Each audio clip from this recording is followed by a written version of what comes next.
Assalamualaikum warahmatullahi wabarakatuh. Masih dengan saya Alice Riani. Di sini saya akan melanjutkan review jurnal hukum yang berjudul Penegakan Hukum Pidana Terorisme oleh Ahmad Fauzi. Dan artikel ini dimuat di Koran Suara Pembaruan tanggal 14 Januari 2016. Dan ditulis kembali 31 Maret 2021.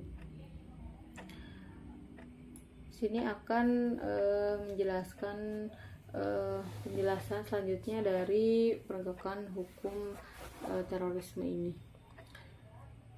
Selain terorisme ini, selain mengawal proses penegakan hukumnya, pemerintah perlu merevitalisasi keterhubungan linear antara tiga pilar penting dalam pembatasan terorisme, yakni polisi, tokoh agama, dan masyarakat. Kesungguhan Polri dalam mengungkap jaringan terorisme misalnya tidak boleh digembosi oleh isu pelanggaran HAM, sebab isu ini justru menjadi tameng bagi pelaku teror untuk melindungi diri. Yakinlah bahwa polisi tidak akan sembarangan dalam menjalankan tugasnya karena teringat standar operasional prosedur. Terorisme adalah persoalan serius di dunia dan membahayakan. Wajar saja jika polisi kerap menembak pelaku teror karena ketika penggerebekan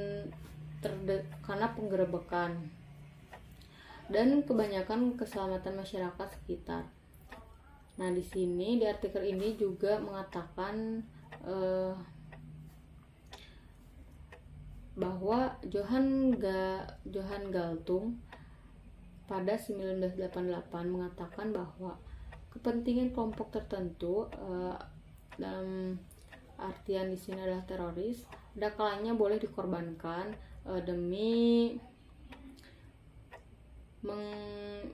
menghindarkan bahaya yang besar. Artinya kekerasan fungsional terhadap terorisme pada batas-batas tertentu dianggap perlu demi memutus urat nadi terorisme yang membahayakan.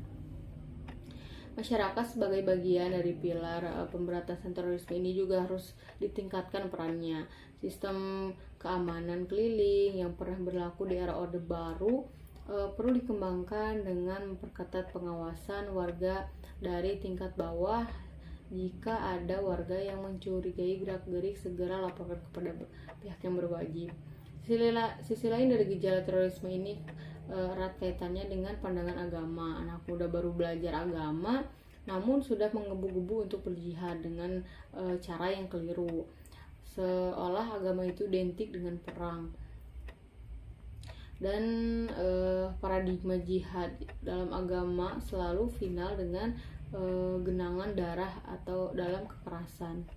Pemaknaan yang simplistis ini jika tidak diluruskan akan melahirkan kekerasan dalam agama. Disinilah tugas tokoh agama untuk memberikan pemahaman yang benar tentang pesan profetis agama ini. Tugas pokok tokoh agama adalah menawarkan kepada pemeluk agar menahan jihad dalam agama, agar pemahaman jihad dalam agama tidak dibajak oleh organisasi kelompok teroris.